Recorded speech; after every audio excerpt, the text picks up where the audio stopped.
Hello and welcome to Focus on Liberia. Ansony here, hosting a late night, I should say, edition of the Hour of Politics. Welcome. Josh will always say, do us that usual favor, hit that share button. I borrowed that from him. He is my guest, George Preston Lobbo, an executive of the Unity Party USA, one of Mr. Joseph Nyuma top surrogates. He is my guest. And this discussion, I can guarantee you, is to give the Unity Party a listening ear today. And who would rather have to do that other than George Preston Lobbo, who has been on the road making the case for no one else but Vice President Joseph Nyuma. And so, folks, welcome. Welcome and welcome to the broadcast. At this time, I will welcome Mr. George Preston Lobbo. And I always say, GM brother, welcome. Good evening, Mr. Sieh. I want to say thanks to our folks in Radio Land, to our viewers here in the United States and other parts of the world. It's good to be here once again on Focus on Liberia this evening with you.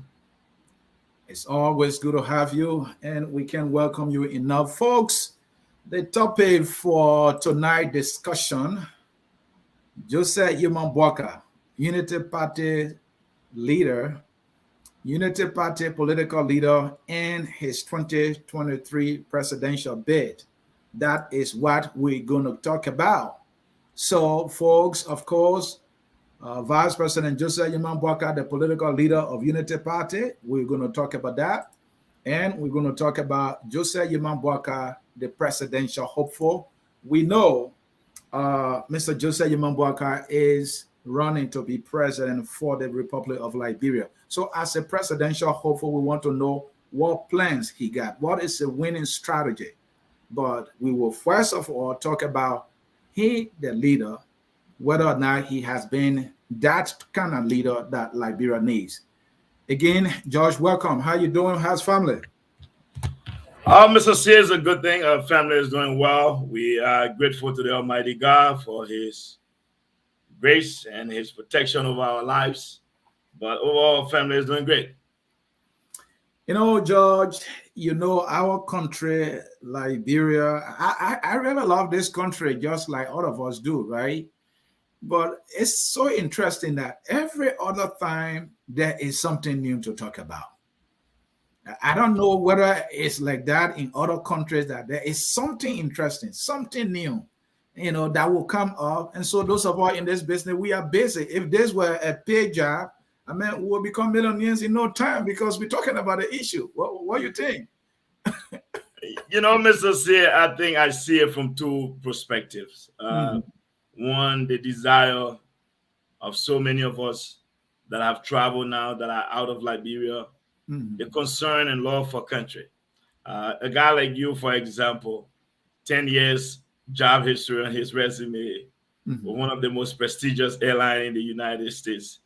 For me, from one distribution center to another, one warehouse to another, it's not that we really need to go to Liberia, but we take upon ourselves to do these things because we believe that there is a country that we all want to see today, tomorrow. And so we see this, we take this responsibility as serious, dear to our hearts. So that is why we are concerned about the day-to-day happenings in the country. And so sadly for us, we have an administration that it is known for breaking news. Like you just get the CDC. I've been trying to see if the CDC government have gone 1 week on a positive note, Mr. Sieh. Remind me if I'm wrong, but I find it very difficult. I can't recall 1 week straight of a government delivering its services and being responsible, being on time, and doing everything it has to do to its people or for its people. The CDC is not that government. It's just hard for them. So they give us reason to be out here talking. Yeah, George, and that is, true that the CDC got us busy. We are on our heels and talking about, if we look back since the CDC started, whether there has been a week without any kind of breaking news, something to really have us shaking our heads. It's hard to find that, but politics being politics, it depends on who you're talking to. Because if you talk to a friend like Prince Sharif, the man will tell you, since 1847, this is the best president we got. But that is for another day. George, the breaking news also has been on the opposition side, a side that you belong to. So talking about that, folks watching us, we want to pick one current event to talk about briefly to get George's take on it before we go into our main issues for today. George, Mr. Cummings, who is aware that he's undergoing an investigation as a criminal defendant, while the investigation continues in the court of law, he hires two foreign firms, and one of which is owned and headed by the former British Prime Minister Tony Blair's wife, all right, to come to Liberia to carry on an investigation, forensic investigation and audit of the framework document. What do you make of this other move by Mr. Alexander Benedict Cummings?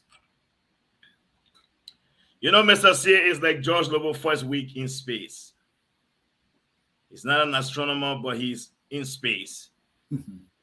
Because he maybe, let's say I won the lottery and I'm a billionaire, and they told me that it costs $1 million to get to space. And I say, wow, I would love to be part of the first group of regular folks to go to space. So I pay my way and get to space. Now, because I'm in space, that does not make me an astronomer. And that is where Mr. Cummings finds himself. Politics in Africa, especially in Liberia, is different. And I think Mr. Cummings' desire to catch up with the time and to be a primetime player on the world stage. I think Mr. Cummings, who have been listening to you, you've been telling him that he's soft, he's in a game with social tigers and lions. I think Mr. Cummings have decided now to be that guy. But let me say this, Mr. Sieh. You guys have to understand what Mr. Cummings is doing. Mr. Cummings is preparing himself for life after whatever the verdict will be. If you listen to what have been transpiring in the court, to have Aloysius Stowe, a renowned lawyer, say that the document was given to his office staff. Now, that itself, I don't know how the ANC folks want to make that argument, but that again speaks to Mr. Cummings' inability to actually lead them. Because if this is the guy who is supposed to put in place structures and procedure, put in place those things in Liberia for good governance and accountability, then the man could barely do it with the CPP. Because if he, as chairman, who was tasked with the responsibility of ensuring that the document that was signed by all four political leaders got notarized and submitted, a copy submitted to the National Election Commission, and one copy given to all his other colleagues, he failed to do it. Now we're beginning to understand that responsibility was passed on from Mr. Cummings to Aloysius Stowe. Aloysius Stowe then dedicated that responsibility to his office staff. So you see, so what does that say about Mr. Cummings then? So again, Mr. Sieh, but here's what Mr. Cummings' game plan is. There's in no way, anywhere in the world, Mr. Sieh, knowing what you know, you yourself have admitted that, yeah, there were alterations made to the document. Let's leave you out of it. The CPP herself conducted an investigation.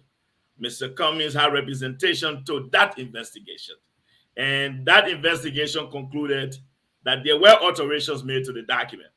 Two things that the report state, which I find very interesting that people are not paying attention to. According to Chairman Lawrence at that time, she made it very clear during her press statement that the CPP methods and procedures set out for reviewing and submitting documents were never followed. So we don't care who Mr. Cummings brings. Mr. Cummings can go to heaven and bring people. The report states that the procedure they set for reviewing and submission of documents were never followed. I hope he told that to the forensic team. Now, what we're seeing happening, Mr. Sieh, is that Mr. Cummings is trying to shift the responsibility and blame far away from him as possible. He is acknowledging now that the document was tampered with. So what that forensic team will do is to present to the public a report that will say, Yeah, there were changes made to the document, but it was made at this stage, at so and so point in time. However, that is not our argument.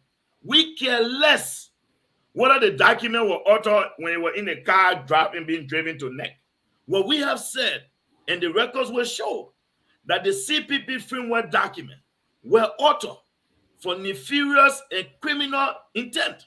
And I think Mr. Cummings aligning with Benedict to sign that resolution to deny the Unity Party of a constitutional obligation now proves Mr. Cummings' motive.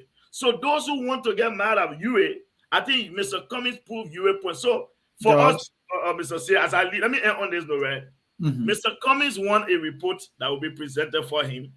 And when the court verdict comes out, he can now use it, run around and say, oh, the investigation say I didn't do nothing wrong. But yet then the criminal system in like, bro, found me guilty. That is what it is. George, I want you to take off your Unity Party policing cap for once. Let us speak to the logic in Mr. Cummings' decision to hire a foreign firm. What I want you to speak to, without using your Unity Party eyes or opposition, to Mr. Cummings, is the idea of this woman being hired to do this report. Is that report going to be used for which he's asking for it? What is he trying to achieve with this, investigation he's asking? What do you think he's up to here with this? I just want to get understanding because I don't see it. You are muted, George. Mr. Sieh, Mr. Cummings is a politician. And I'm sorry to say, Mr. Cummings is truly a dirty politician. That is what dirty politicians do. You remember with that of the George, what is dirty about getting? Let me help you, Mr. Sieh. When we outline Mr. Cummings' activities since he got involved, I wanted you to take off your partisan app. I have, but we have to be honest and speak to the Liberian people on the fact. So let me say this, Mr. Sieh. Yeah. When I say this is just the dirty politics of Mr. Cummings' activity, the very first thing is that if Mr. Cummings was a transparent, honest man, the first thing he would have done in the court was the document that each of them signed. I think Mr. Cummings would have presented that document in the court. First thing. That was never done.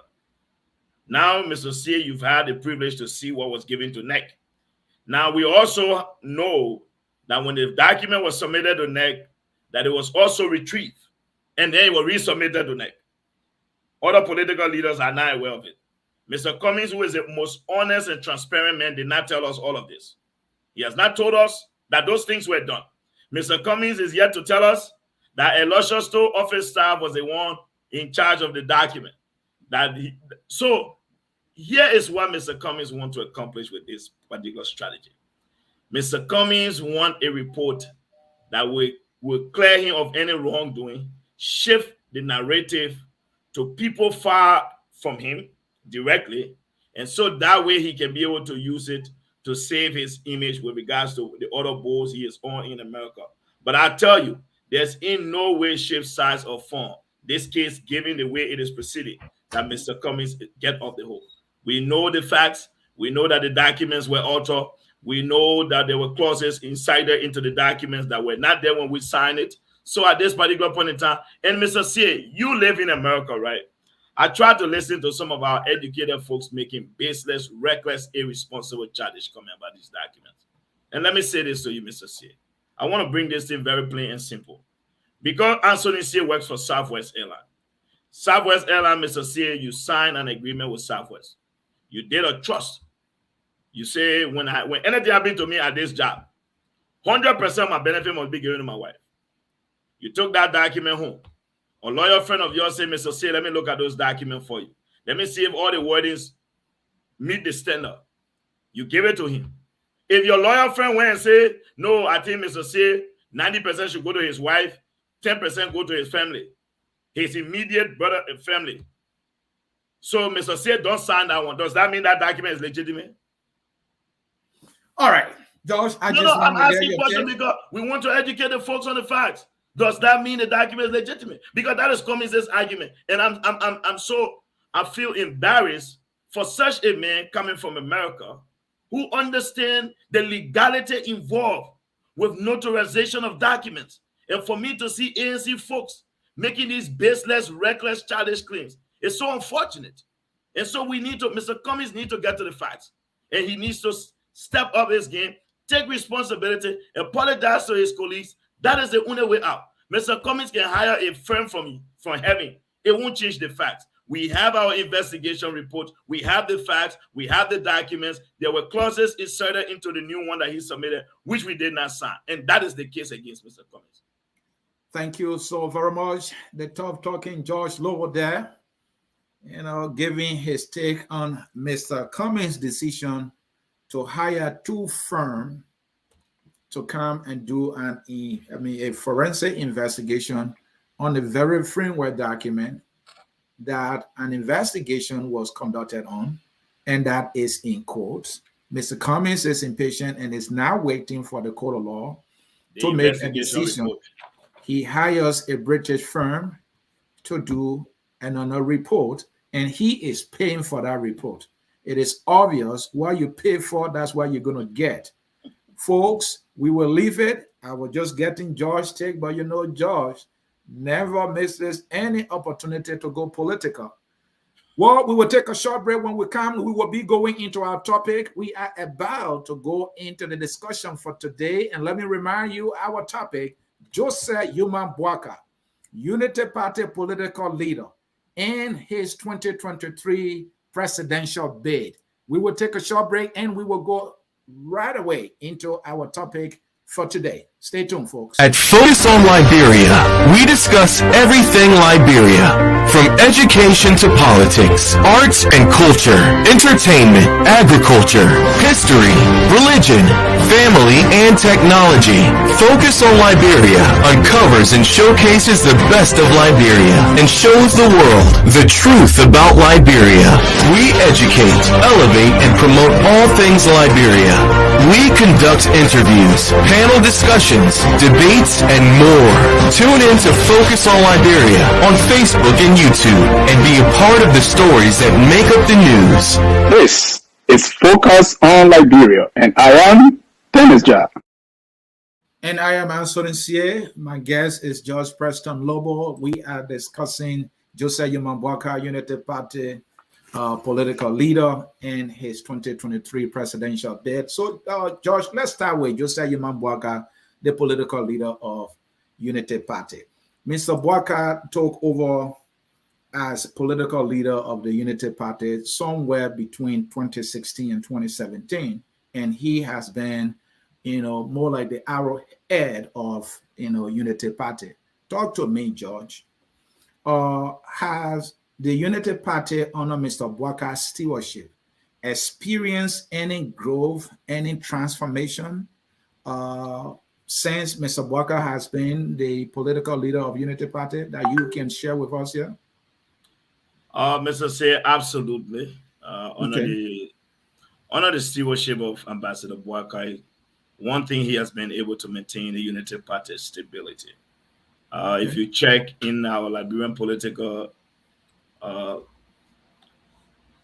climate, a lot of times when political parties leave power, they die. They become irrelevant in the process. We can go back from the True Party, the NDPL, and the MPP.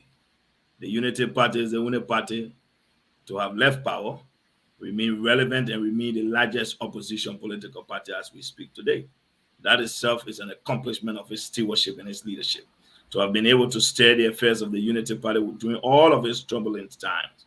Having said that, Mr. Sieh, we've also been able to attract additional new partisans towards the Unity Party. Don't forget, Liberians who made a decision in 2017 to try President Weah, giving his poor performance, giving his inability to govern, the vast majority of those people are now shifting towards Ambassador Boakai because the choice is clear now that had we had Boakai as president, the embarrassment and public ridicule the country have been reduced to today, we will not be going through some of these things. So now those things have favored the Unity Party. recent time, sometime last year, there was a mass movement of young people at our party headquarters registering, obtaining membership with the Unity Party. Here in the United States as well, the Unity Party continued to expand its base. And overall, political parties everywhere around the world, Mr. Sieh, they are very, very active during election cycle. But the good thing about it, without elections, even during special elections, the Unity Party was able to do extremely well, continuing to be that force, winning elections in some of the major counties, and being a relevant player on the political scene in our country. So that takes his leadership, that takes his wise experience, his knowledge to make these things happen. And so, yeah, I'll tell you that those are his accomplishments. George, you talk about Unity Party's growth in the USA. You happen to be a leader here. If you compare the growth chapters, raising money, and compare it with, say, the ANC, compare it with, say, the CDC, where will you put the Unity Party in terms of being competitive with growth and all that?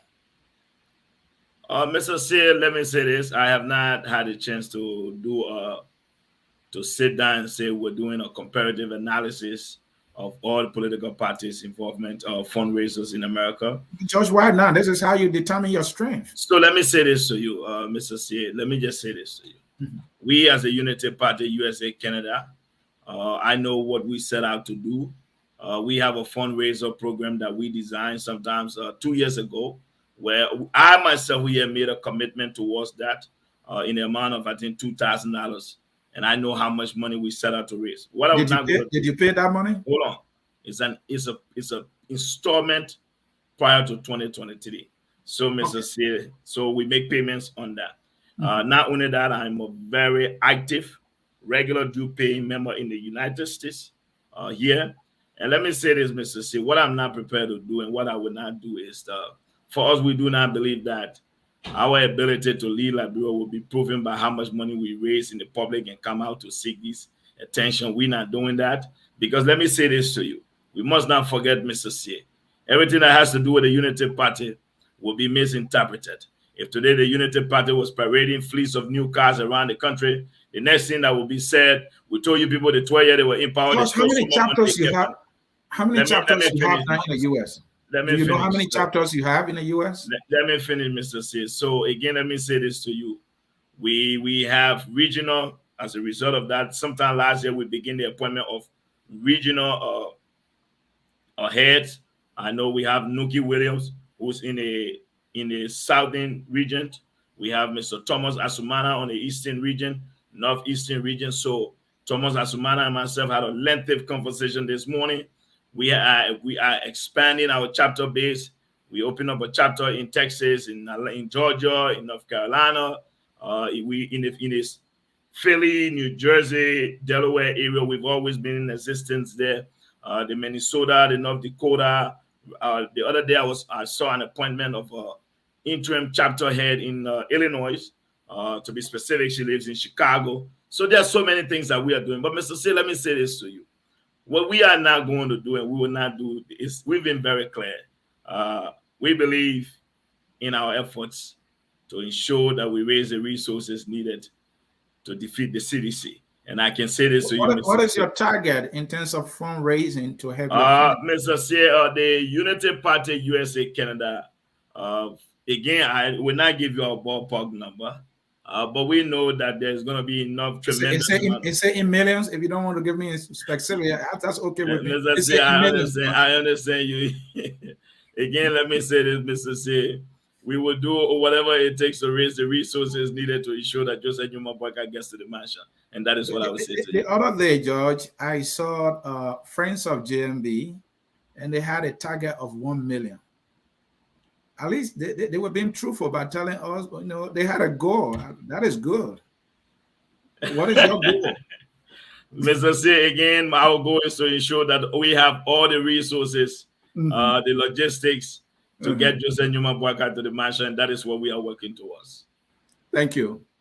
So, So in Liberia, I know you said, you have experienced growth, young people joining the party. I mean, when Unity Party was in power, we saw some strength in the counties. Will you say that has been at least maintained, diminished? You say stable. So tell me, what is this stability? How can I understand it? Mr. Sieh has been proven, if you go back to the 2020 senatorial elections, for us to be able to be vigorous in those areas, it had to take our structure. Chairman Muda have been working. Again, let me say this, Mr. Sieh. Political parties everywhere around the world are very engaged and very active during election seasons. So again, I want to be very clear. The Unity Party remains the most discussed party every day in the news. Joseph Nyuma Boakai is the most popular politician today as we speak in the Republic of Liberia. That is to tell you the relevance and strength of the Unity Party. Mr. Sieh, let me say this to you. The Liberian people know what they want come 2023. And they know that the party that have the history of taking a country from the graveyard and bringing it back to a functioning society was done under the Unity Party. We've done it before, we'll do it again. And we are prepared and ready to do even a lot more better than we did, because the circumstances under which we inherited Liberia in 2006 were far worse than what they will be now. While it is true, we understand that George Weah have put the country in reverse, but however, given the expertise and the technocrats and given the type of leader we do have, with the advisors that I do know that surrounds Ambassador Boakai, I can assure you the Liberian people will be in good hands come 2024. Based on my observation, and correct me if I'm wrong, the Unity Party had a very good number of lawmakers. That is another way we measure, the strength of the party. Since Joe Boakai took over, that number has dropped significantly. Is that true? And what does that not true? We have to understand, Mr. Sieh, in the Republic of Liberia, the Unity Party have taken disciplinary measures against some of its own lawmakers. The Constitution of the Republic of Liberia gave every Liberian the right to associate and disassociate themselves. So there are people who go to Congress for whatever reason. These things happen everywhere around the world. There was a Democrat who won from New Jersey, went to the House and became a Republican here in the great United States. And so even in Liberia, we've lost some lawmakers who have switched parties for whatever reason. That's normal. It's part of the process. But again, we still maintain a great deal of strength in the legislature as an opposition.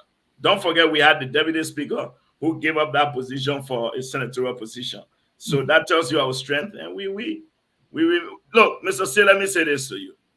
What we are doing and what we have done is to prepare our party, is to prepare our troops. Our forces are ready to ensure that come 2023, we are marching towards the executive mansion. And that is one thing I can say this. There will be distraction. We understand that. There will be people who will try. We anticipate these things to happen. So our focus, Mr. Sieh, we can discuss what have happened. That's true. It is normal. There have been people who have left our party. There have been people who have crossed carpet, like Mariah from the UP who campaigned for JMB in 2017. Now that she was Mr. Cummings' chief of staff. There are other people who have come on board to the Unity Party. These things will happen. We can't look back, because at the end of the day, in Liberia, there's this saying that men moving, men dropping.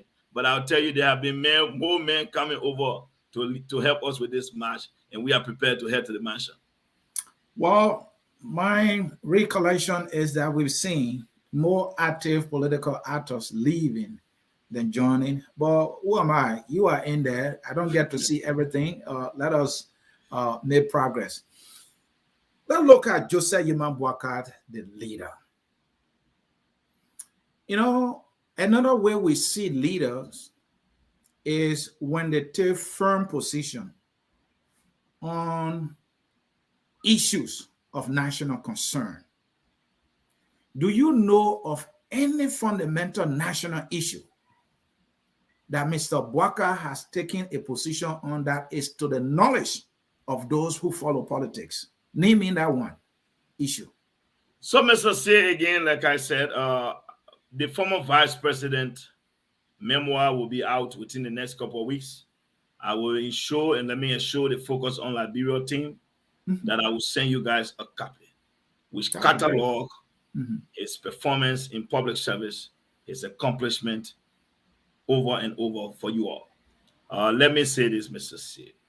This notion that for you to be a successful leader, you have to be one that people may have seen out there, or saying that I stand against this or I stand for this.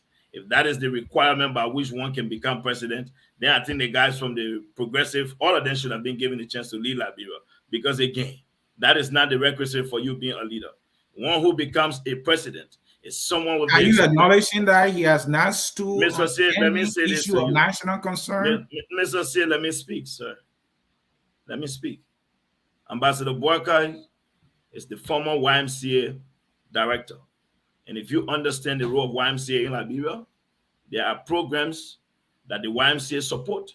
And in order, as director, if you spoke out against the government support for those programs, that you have had a position. Don't forget, Mr. Sieh, this is a man who was a managing director for LPMC, first Liberian appointed managing director.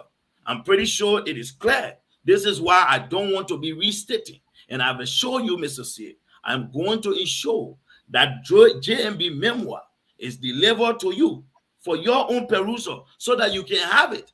Because restating and overstating the same old thing over and over. Let me say this. Hold on now, Mr. Sieh. Process?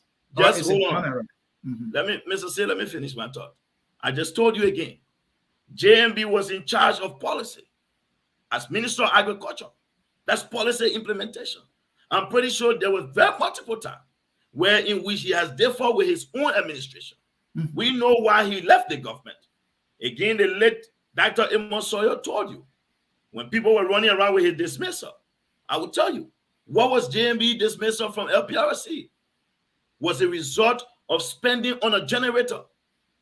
And there were people within the government who did not want him. So at one point in time, so Mr. Sieh, I will say this to you. In administration, when they say this man was relieved for administrative reasons, there are a lot of things that encompass administrative reasons. I will say this to you again. What the Liberian people would like to know. There have been multiple positions he has taken. Let's come out to the CDC. Let's just look at this government. Every time he has spoken out highlighting issues of bad governance, poor accountability system. You heard him every time he has addressed national issues in recent time. Is that not taking a position? Or what is it taking a position? Apparently because he's running for president now. Oh, so no, again, then you see it, Mr. Sieh. So again, that's what I'm saying. This is why for me, I don't want to just be restating. I want to send you the memoir so you can have it for your own perusal. So when you talk, I'll say, let's go to page this and this and that. Because we've stated, restated, and overstated. Thank you, George. So let's talk about his stewardship as Unity Party's head throughout the CPP formation and to the point where the CPP, I think it's safe to say, is a failure, at least for now, right? The CPP? So talking about that, the CPP, in my calculation, is a failure. Yeah, the capital according to Mr. Cummings. All right, thank you. So Mr. Boakai was in the room from day one to the point where we are right now.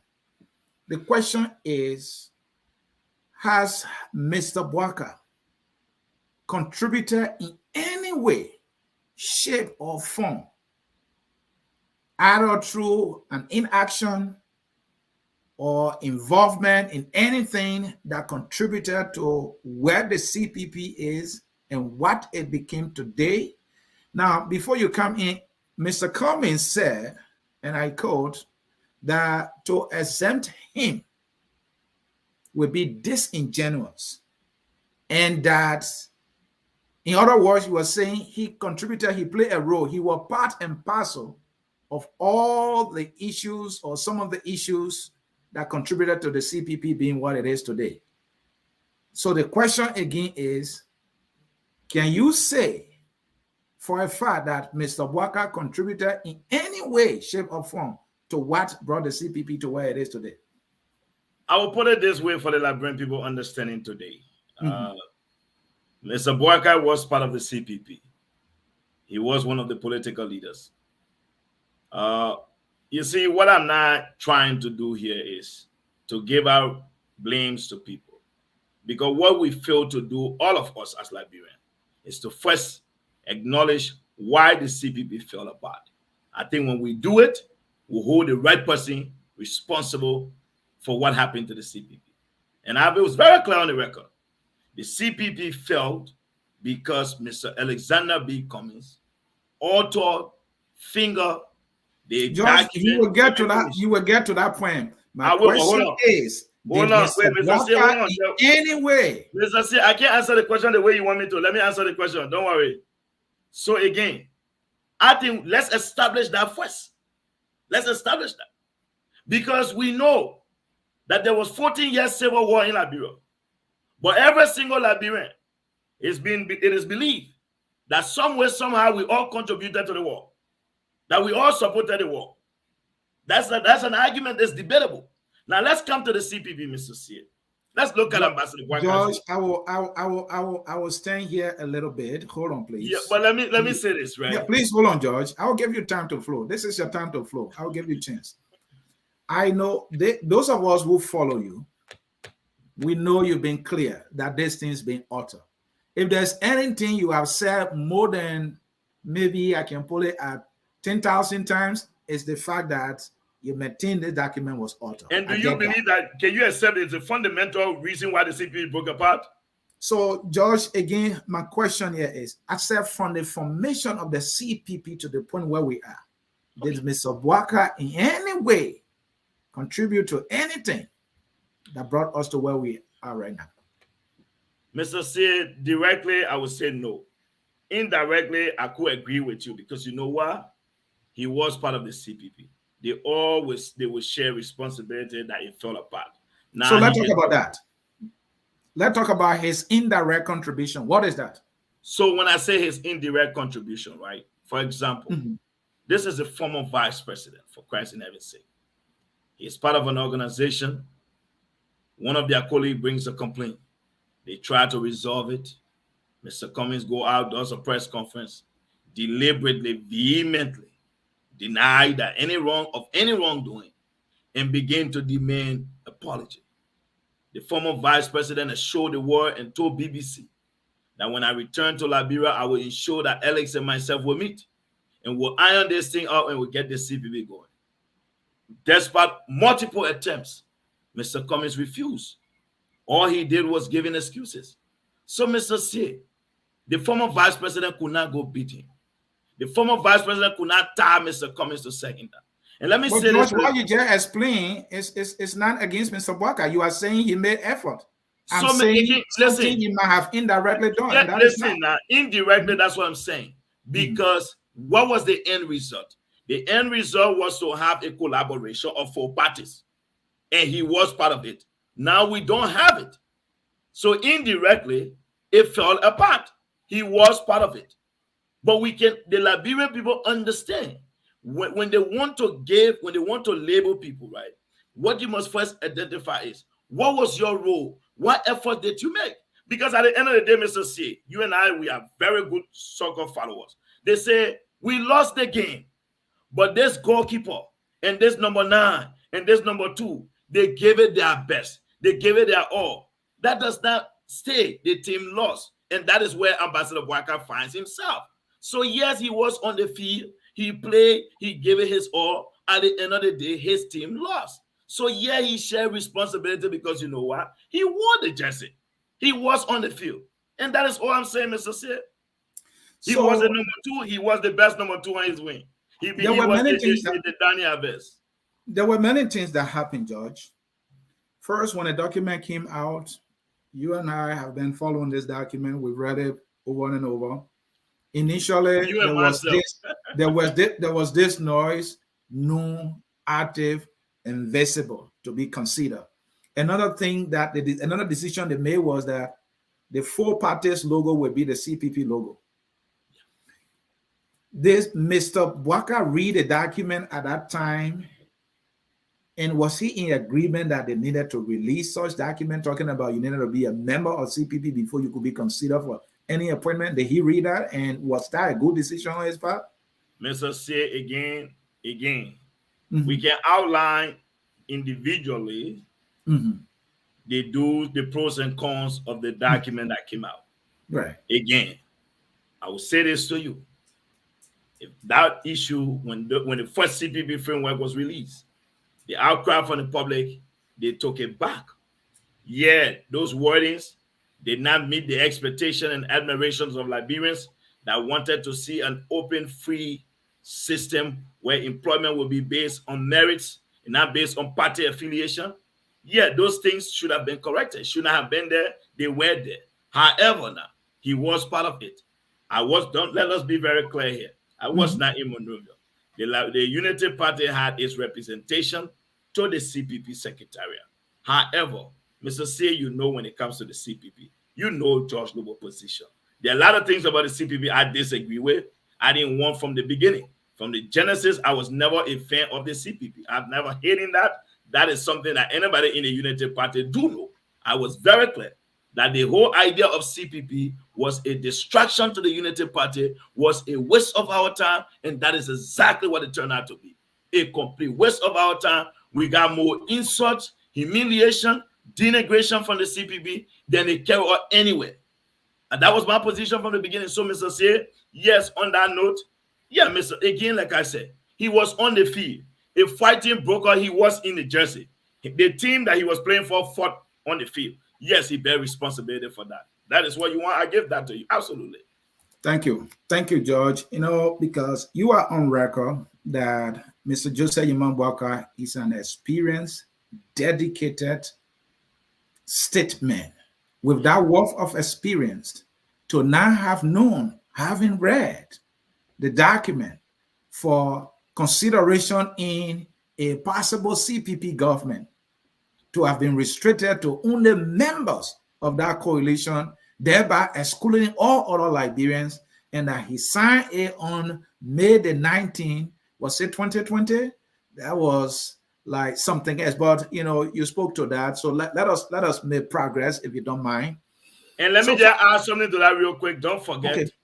He has assured all Liberians that in the Joseph Nyuma Boakai government, every county will have a minister in his government. So it don't matter whether you come from the UP or not, but every county, whether you vote for him or not, every county, even though we know with all clarity that Grand Crew will never vote for us, but we can assure you that Grand Crew will have a minister, Mr. Sieh. Hopefully he come from Sestan or he come from your own community. But Grand Crew will have a minister. So, George, how could you make that statement that only Grand Crew would not, even though Grand Crew will not vote for us?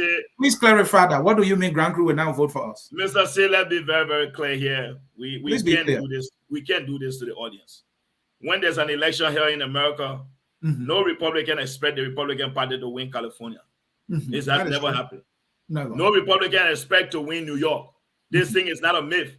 We have to be honest. I believe in data and I believe in the number, and we have to be honest with the people, regardless of what we do here.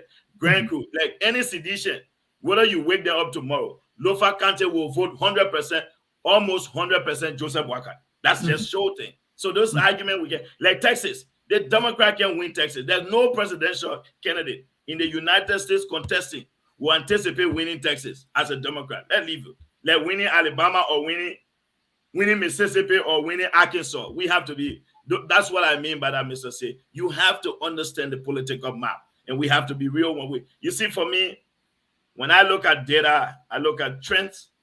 There are a lot of different things I look at when I'm trying to understand data, and we have to be real, Mr. Sieh. Grand Crew will vote for CDC.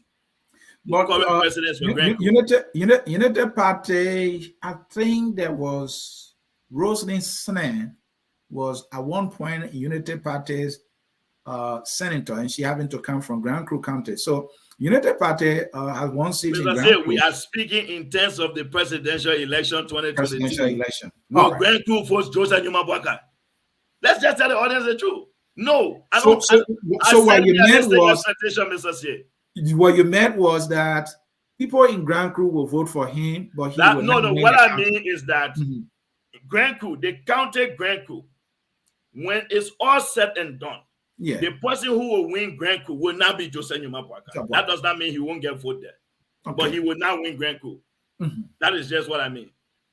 So another thing leaders do is try to control their surrogates, especially when they are venturing into territory of toxic and divisive languages as they make, the case for that particular candidate. You are aware of John McCain when he called his own voter and supporter to both say, no, you can't do that. We've heard a lot of things on all sides. And I am still waiting to see when Joseph Nyuma Boakai will speak today very forcefully. Is Mr. Boakai a divisive politician in your opinion, or is he a unifier? Ambassador Boakai is a unifier. I think one of the argument again is that many of you have argued that you hardly hear him speak on national issues. Ambassador Boakai, every time he speak of peace, unity, and cohesiveness. Mr. Sieh, let me say this to you with the Unity Party. Other political institutions are different from the Unity Party. For other parties, they see one man as the Lord Almighty. The Unity Party is a very different institution. That is why in Liberia, the way other people came and they bought political party, and when they say, hey, everybody needs that, that's not in the Unity Party. I can make that very, very clear. We believe that if it has to do with the party chairman runs the party. Didn't Ellen do that? Let me finish, Mr. Sieh. Let me finish. I can't listen. I'm a Unity Party member. Don't forget, I was never a UP member in 2005. If Ellen did that, you came from Lab. So if Ellen did it before, that has nothing to do with me. I wasn't part of them. I was in the Liberian Action Party. But what I will speak to now, for me now, whatever Ellen did, Ellen have done and gone. I can only speak to the Unity Party today of Joseph Nyuma Boakai because that is who I want him to be president. So I will speak to the Unity Party that he's leading and that he has led. The Unity Party that Joseph Boakai is leading. We believe in our party chairman. You've seen statement from Chairman Amin Muda calling on Unity Party partisans to refrain from certain attitudes in the public. You've seen statement from our SG. So we believe that the leader, we have other people that we trust. We dedicate responsibility to carry out certain things. Ambassador Boakai is focused on engaging with the world at large, working on plans and things to be president for day one. We can expect the stand-up bearer again to be the one to be advising every single surrogate of the Unity Party. We have a chairman, we have other officials of the party, they can handle that work. And what we want him to do is to be presidential from day one when we rescue Liberia come 2024. And I think he's focused on doing that job for us. And George, that is true. You can't have a political leader on every little thing. But there are some things though, George. There are some things given the gravity and the potential any such issue, possesses for the leader to actually speak to that. The issue of tribalism, we Liberians, especially our leaders, should be very sensitive to it. In the 2017 presidential election, the Joseph Nyuma Boakai ticket was branded as the Conco country ticket by supporters of Mr. Joseph Nyuma Boakai. In fact, according to Charles Walker Bronskin, Mr. Boakai even directly insinuated this kind of language. You want to speak to that? Mr. Sieh, there are a lot of things I can. Mr. Sieh, there are a lot of things I can speak to. But let me say this to you. You see, in life, those who make it to the top, there are a few things they say. They gave you the amount of dedication, commitment they had to put in to get to the top. 2017 have come and gone. I can't really let it get 2017. What happened in 2017, I was never in Liberia. If there were supporters of Ambassador Boakai who referred to the ticket as a country ticket, yes, it's possible people made those statements. Yeah, it's possible someone may have said something. Again, let me say this, Mr. Sieh, in politics. We will not be able to control every single loyal, partisan, or supporter of Ambassador Boakai. There will be people who support Boakai that might not be from the Unity Party. And so if our job will be to make sure that we run after everybody for what they say, Mr. Sieh, we'll need to find a tracking device for that. But here's what I would tell you. As far as I'm concerned, Ambassador Boakai, the leader himself, have demonstrated that he's not about Congo, Native, or American Liberia. This is a man who have worked in almost every single government, have seen them come and gone. The True Way Party, the NDPL, the Unity Party government. So again, Mr. Sieh, he has shown that he has the ability to work with Liberians from all walks of life, regardless of your background. And that is what I can assure the Liberians of, that if he is elected president, Ambassador Joseph Nyuma Boakai will be president for all Liberians. And I give you my word on that. 2017 is 2017. Today we are in 2022. And I can only focus on 2022 and 2023, Mr. Sieh. George, I follow you. And I continue to tell people, I like George Lobbo. He goes out for what he believes. And I like that. But that likeness or love for you even empowers me more to hold you accountable. That's how I do it. So there's something you said that I disagree with. Let me give you the opportunity to respond. And I'm doing this for two reasons. One, because of who you are as an active political player who got a lot of people listening to and who has the ability to sway people's mind to go in a particular direction. And also you're promoting a candidate. This is why you said, and I'll give you the opportunity to respond. Listen.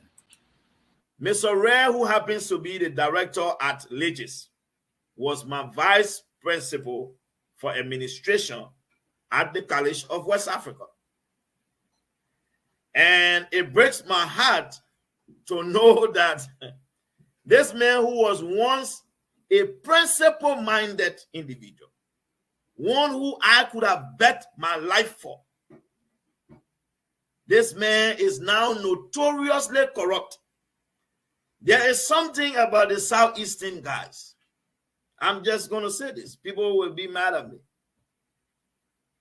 You folks, every time you put your foot in government, it has not gone well for the country. I'm not trying to be to say I want to bring segregation, but we have to say the facts.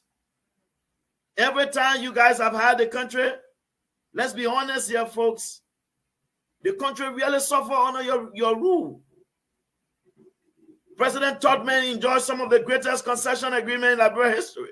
Yet, so George, there you were, and what I got up from there was that, and you were speaking on corruption. Yeah. And the way I understood it is that, well, though there is corruption in Liberia, but the Southeasterners are the worst. So you came to a conclusion and generalized that. This is what Dr. Martin Luther King said. A man should be judged by the content of his character, but not the color of his skin. Because you people in the Southeast have been part of corruption, so all the Southeasterners are worst when it comes to corruption. What do you make of that? So again, I'm glad that you played that clip, and I hope you keep it for the future. And here's why, Mr. Sieh. Liberia is 170 some more years old. Some of the typical indigenous presidents we've had that have had the opportunity to really access real capital. Let's begin with President William V. S. Todman, 27 years rule. The road from Grangida to Ganta never paved. The road from Fishtown to Harper was never paved. Yet then Todman enjoyed some of the greatest concession agreements in Liberia history. I do not apologize for that. Because let me tell you today, Mr. Sieh, I strongly believe that Toba was a sacrificial lamb. Toba inherited a boiling pot. Had Todman educated the people, had Todman built technical and vocational schools across Liberia for his 27 years in power, we would not have had this many illiterate people in our country. Where does Todman come from? Does he come from the North? Does he come from the West? We have to be honest. That is the context in which I was speaking. When I speak in terms of when you've had the country, was President Todman not president for 27 years? Let's talk about development. If we were to quantify Todman's accomplishment over 27 years, Mr. Sieh, it's an embarrassment.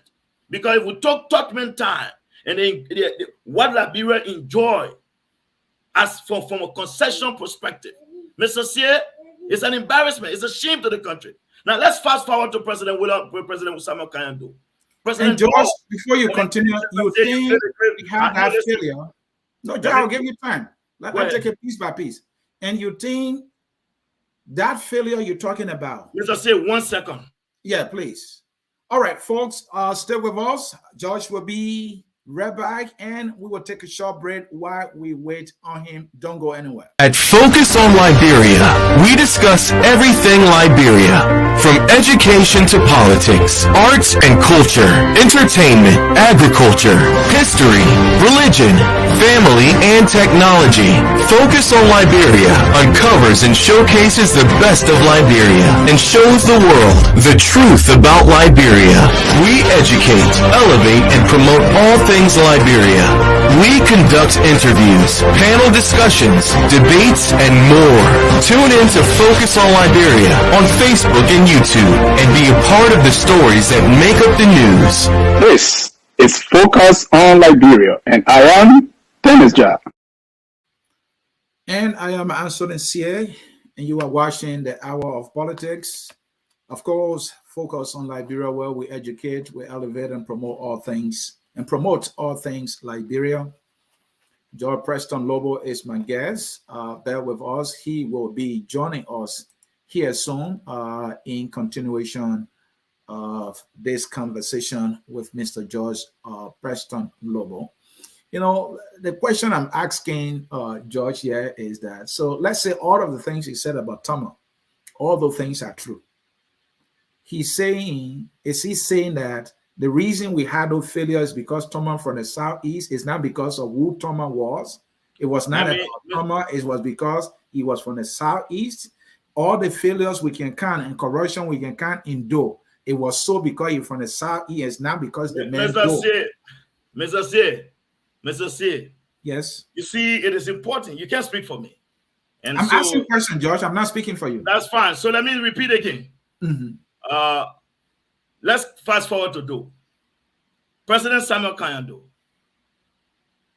who inherited Liberia with one of the best, stable, growing economy. What happened?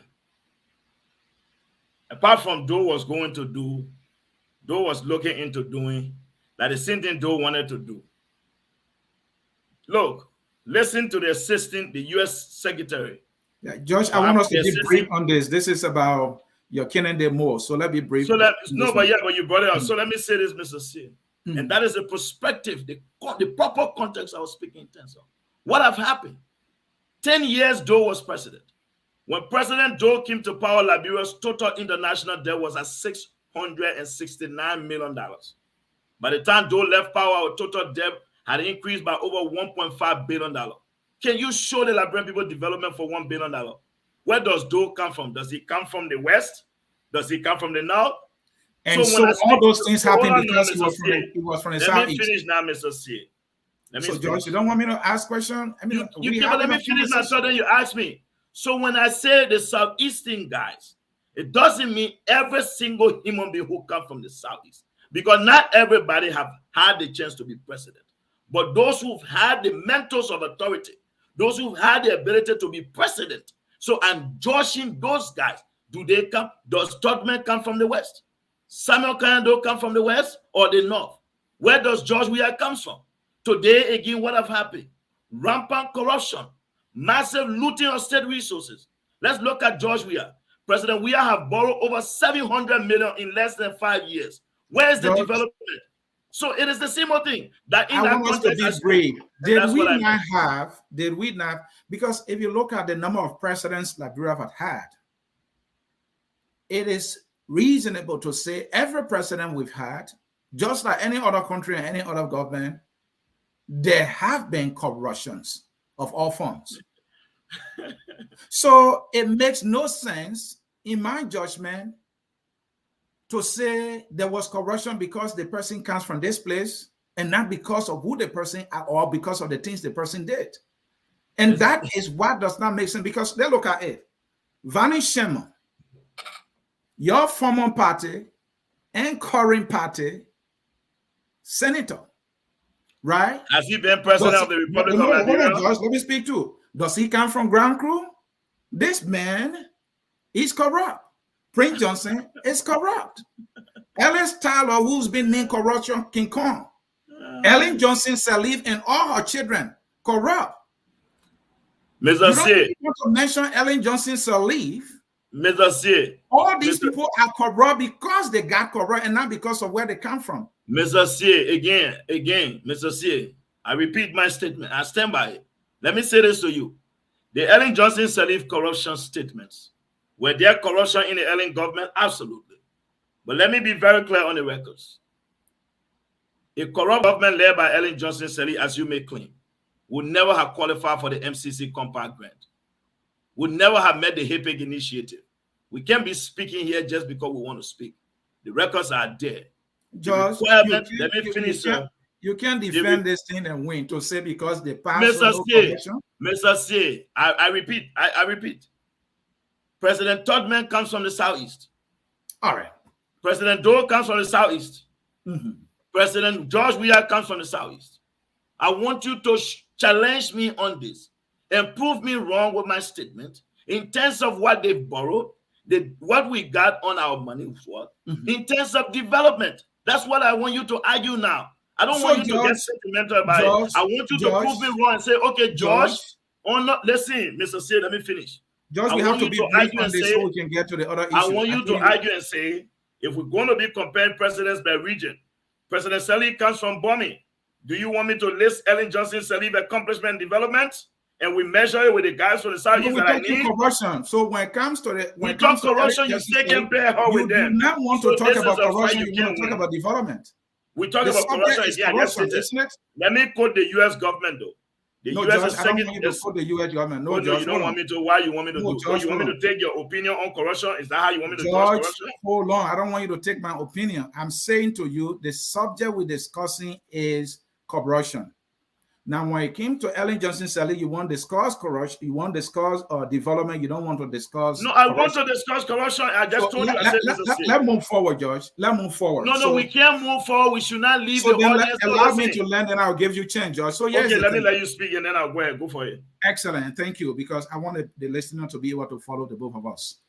So, will it be logical if I say Vani Shema is corrupt because he's from Grand Kidman County? Will it be correct and logical for me to say Ellen Johnson Sirleaf is corrupt, let's say because she's an American Liberian, or she comes from Bombing County, whatever the country she comes from? Will it be logical for me to say Alice Talos is corrupt because of the country he comes from or the region he comes from? Will it be logical? Yeah, go ahead. Okay. So again, Mr. Sieh, your analysis is up to you. And one thing I didn't make analysis, George. I asked a question. So hold on now, Mr. Sieh. Mr. Sieh, listen. The very first thing we need to understand here, I was speaking in terms of the president, the one elected by the people, who is the head of the government, the one in charge of the branch of government that has the constitutional authority to enforce the law. So look at it from that perspective, sir. Okay? If we have 10 senators who came from a county and they were pro temps and honored their leadership, it was all bad governance. And if you said every time we've had a Senate pro tem from, let's say, Lofa, anytime you Lofians have become Senate pro tem, the House of Senate is notoriously corrupt. Will you be wrong if you made that statement? I would never make that statement.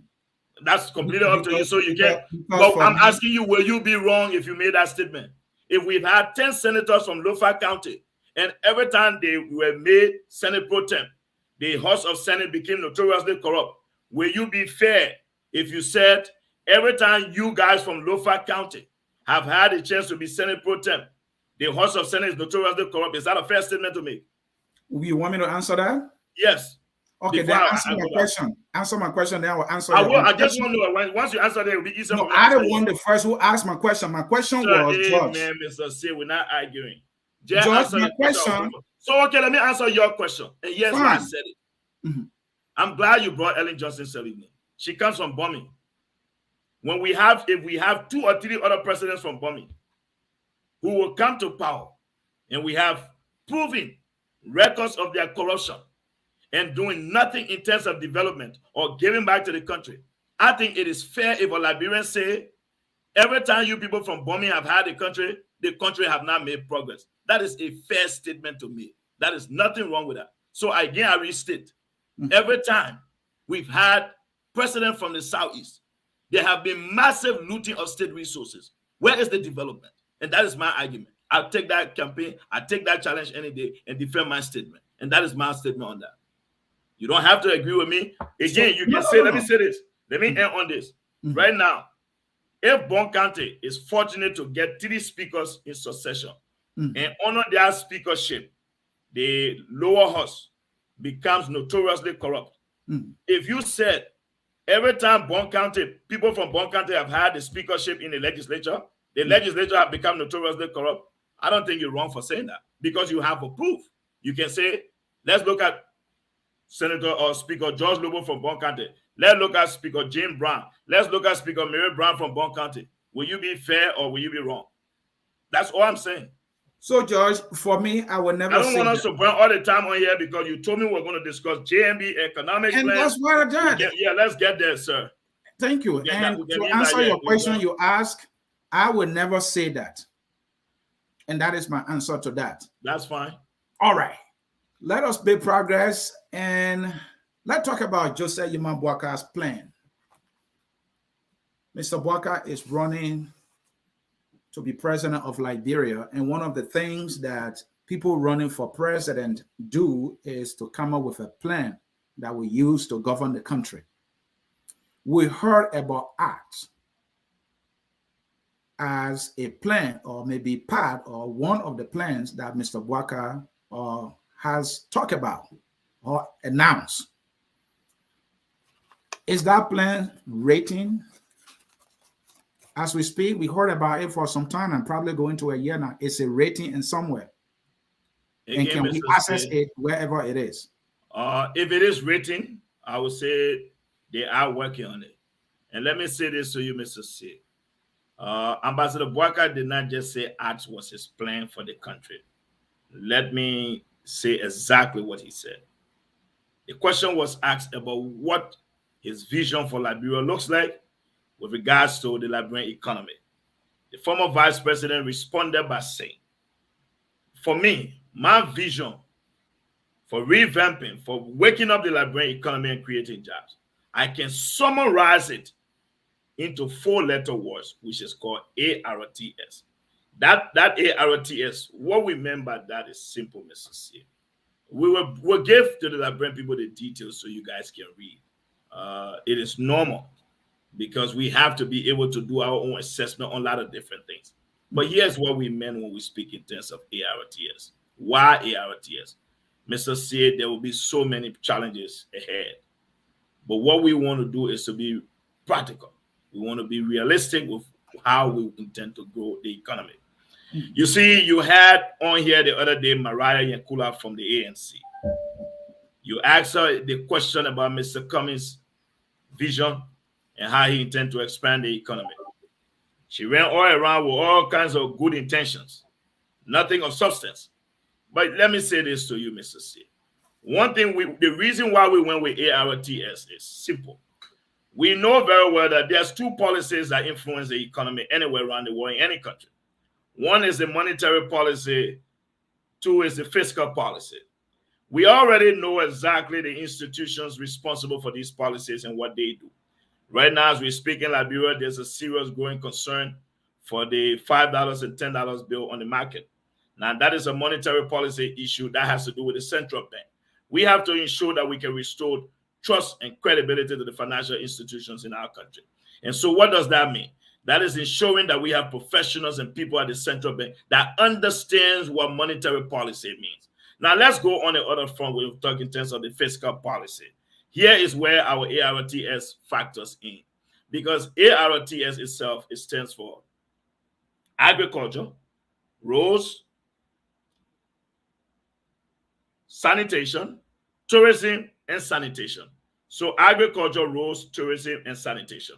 Why ARTS?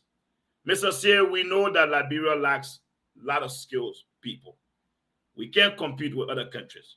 We have to find a way to expand our economy. The only way we can expand our economy, now I'm going to bring in the second component of the fiscal policy. Because fiscal policy itself, Mr. Sieh, is government spending and taxation that influence the economy. So what do we mean by government spending?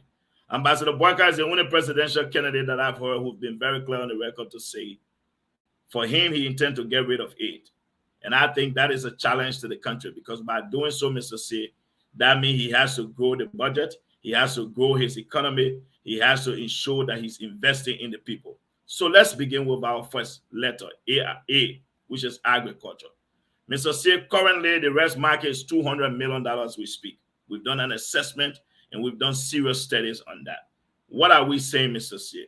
We strongly believe that if our government can be fiscally disciplined, can cut wasteful spending, we are able to invest anywhere between $50 to $70 million in year one into serious rice production. What would that do for us? It makes Liberia self-sufficient. It increases our food security. We can produce to an extent where we are able to export. But why we want to invest heavily in agriculture, Mr. Sieh? We strongly believe that in the agriculture sector, we can be able to create jobs that will not require people to have master's degree, to have BSc. We can create those low-skilled jobs for our Liberian people. Mr. Sieh, the way we intend to turn this economy around is by being practical, is by investing in the Liberians. Not only that, we strongly believe that the agriculture sector provides tremendous amount of opportunity for economic growth in Liberia. So, Mr. Sieh, we want to invest in education as part of our plan, but we want to ensure that when people go to school, that no child should go to school and leave from there hungry and go home, their parents worrying what they will eat. So that is why investing in agriculture upfront will yield significant amount of benefit. Mr. Sieh, do you know what it means? If we will cut into the rice market, instead of importing $200 million annually, if we can cut that down to under $100 million, that will be a huge saving for the government. We can now begin to take some of those resources and redirect them towards other infrastructure programs that we need to invest in. Now, let's look at our second letter. We talk about roads. Roads remain a pivotal part of our economic agenda. Mr. Sieh, if we are going to invest in counties, especially in agriculture, we are not going to put $70 million in counties to produce food for us, and then the food will get rotten. The other day, I saw a story of a lady who was trying to bring her planting truck from Nyuma. The truck stuck in the mud. Their produce are getting rotten. Mr. Sieh, we need to invest in roads. We need to ensure that people can move goods and services. That is government's primary responsibility. And that is why roads are cardinal to Ambassador Boakai's vision for Liberia. We believe that even education, Mr. Sieh, if we can develop the country, if we can build major economic corridor where we can have people moving their goods to the market, people don't have to force themselves to be stuck up in Monrovia. Or lady can live in Ganta. Someone can live, let's say, even in Tonglewin, or live in Flompa, and say, you know what, I'm able to take my produce to Ganta, sell it, and get back. Someone can be in Seklepi. They can take their produce to Ganta, sell it, and run back. So roads are cardinal. Not only that, Mr. Sieh, Liberia is an emerging country. Regardless of our major infrastructure deficit, our people want to see their life improve. Our people want to wake themselves up. This is why we believe that as a government, we must open the country up. We must build roads to facilitate trade. Mr. Sieh, rice is expensive. You come from Grand Crew, for example. You know how long it takes to get to Grand Crew. People are spending days. Look, I tell you, especially between Ganta to Zwedru, we want to make sure we open roads all across the country. And let me say this. Roads will be very important to everything we intend to do as a government. You look at our other two letters that's left. Tourism, sanitation, Mr. Sieh. We can't bring tourists to Monrovia if they can't get to Batawi, for example. We can't bring tourists to Monrovia if they can't get to Tala because the road is bad. We have to open up these areas. Or the Sapu National Park in the southeast. You say what? This beautiful National Park in the southeast. I've been seeing pictures of that area. Let me tell you, Mr. Sieh, if I have money today, One of the places in Liberia that I strongly believe that government needs to really look at and invest, I strongly believe the city of Harper. Mame, it provide a beautiful scenery for tourism. If you look on top of Harper, how that place is laid out, Mr. Sieh, you put 2 major 5-star resorts in that area. Mame, everybody don't have to go to Dubai. We can build for our West Africa Dubai right in Liberia. We have to be thinking big. So, Mr. Sieh, why tourism is important to us? Again, Mr. Sieh, we believe we may not be able to create Silicon Valley in Liberia right now because we don't have the IT professionals and the engineers needed to bring Silicon Valley to Liberia. So what can we do? Investing in the tourism sector. Look at the Patawi Waterfall, the Sapo National Park you talk about, the Tara Red in Grand Cape Monday. Robertsport has the 3rd best beach for surfing. Do you know what it means? If we were to put a resort and the road was paved, that people can leave Monrovia, get to Robertsport in 1 hour, come back. We can bring tourists to the country. And now what does that do? Hospitality industry creates tremendous amount of jobs. You saw it if you are looking at the American job market numbers that came out. In the hospitality industry, it created tremendous amount of jobs. Those jobs don't require you to have a college degree.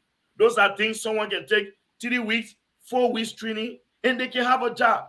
Mr. Sieh, our model for moving Liberia forward. We do not believe that as a government we're going to sit down and lie to people and promise them money. We believe that the way we want to move people up the ladder is by investing into opportunities that create jobs that in return creates income for them, income that creates stability and upward movement for their life. So that is why we are interested in investing in tourism. Let's go to the last one because I know you eager to ask me some serious questions. I can tell. Let me just end on S before you start firing. Let's go to sanitation. The answer are giving you an elaborate. I know. I can tell. Let's get to sanitation. Why is sanitation important, Mr. Sieh? During the Unity Party government, one of the numbers that I was fascinated by was the number that had to do with goods and services. Our government was spending some 257 million on goods and services. What does that encompass it? The Unity Party government was investing in bringing in supply, medical supply to the country.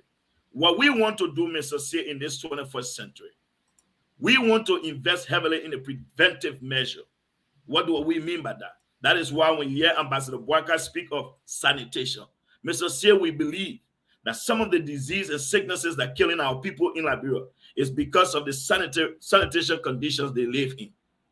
We believe if we can keep our country clean, if we can invest where garbage is being collected on a regular, we put in place program that the Monrovia City Corporation is working. We don't want to we can't attract tourism when the city is dirty like that. We can't do that. If we're going to be able to attract tourism, if we will build a road for tourists to come and tour our country, then as a government, we have to make sure that our country is clean. So, Mr. Sieh, sanitation, we can turn our waste into something useful. Look at what the guys are doing in Singapore, for example. The people have been able to create a whole lake from the trash they burn. We can do the same. We can do the same. So that is an Ambassador Boakai believe, Mr. Sieh. If we cut down spending on healthcare costs, Mr. Sieh, that savings can be used to invest into building new schools, opening new communities, opening new roads, we want to invest in the country. One thing I can assure Liberian people, Ambassador Boakai has been very clear, Mr. Sieh, on cutting wasteful spending.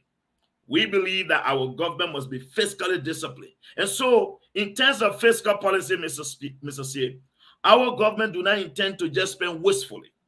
No, we want to have people at the central bank who understands what monetary policy means. Right now, anybody inheriting the government after CDC, we really don't know how much money will be in circulation. We don't know how much money will be in the money supply.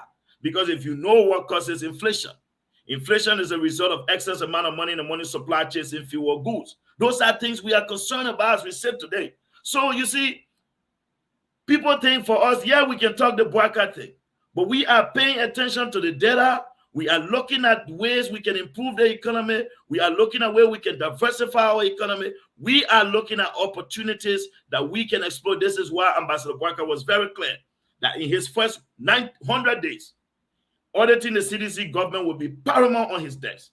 Not only that, ensuring that all roads are paved and clear, that no car is stuck in the mud, because we have to move goods and services to and fro. I will stop there. Maybe you have a lot of questions, and I will answer on that.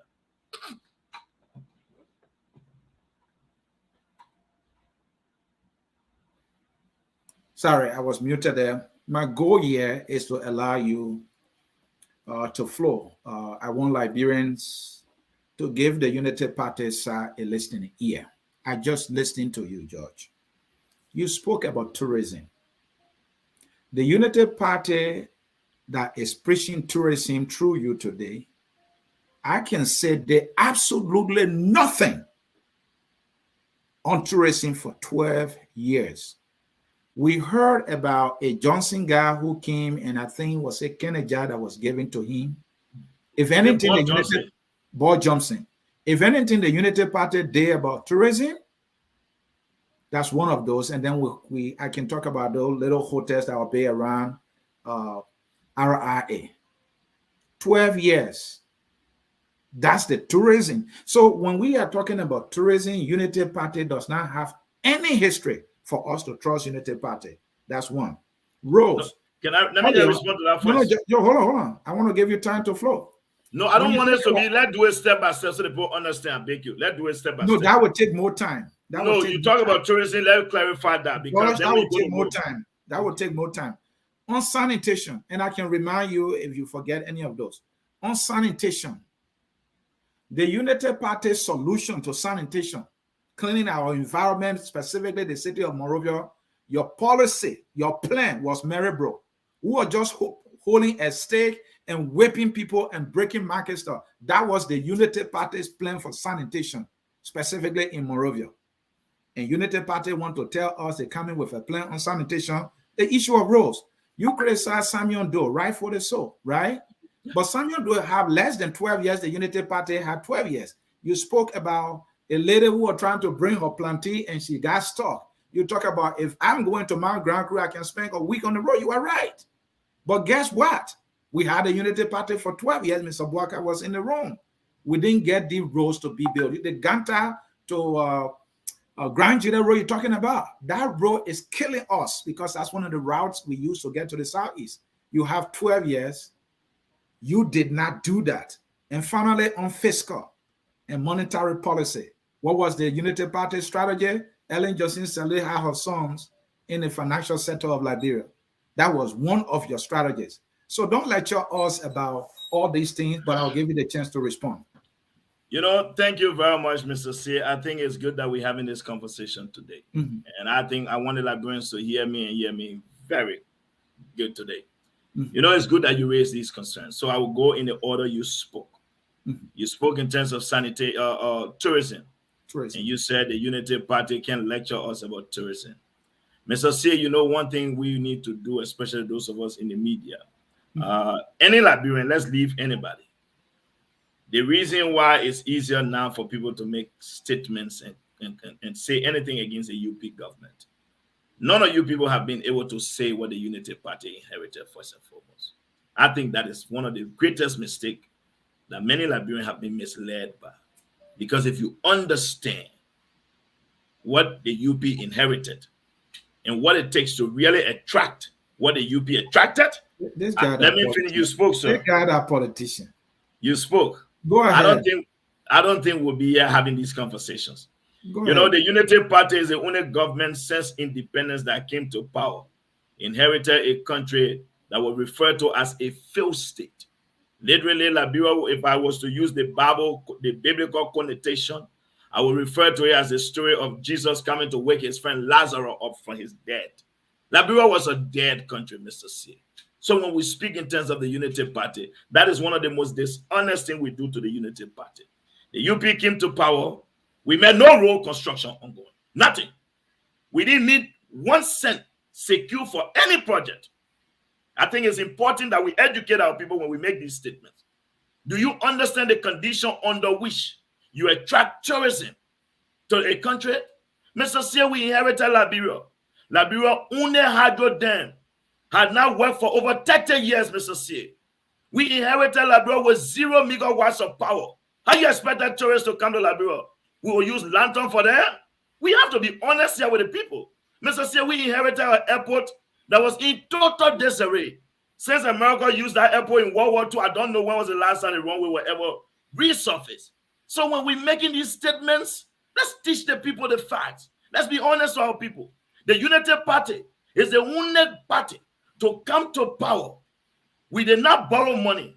We met a total international debt of $4.9 billion, Mr. Sieh. How do you expect us to function? It's like you inheriting an organization with serious liability on its back, with a mess up credit. Saying you and myself live in America, let me use that analogy, maybe it's easier for us to understand.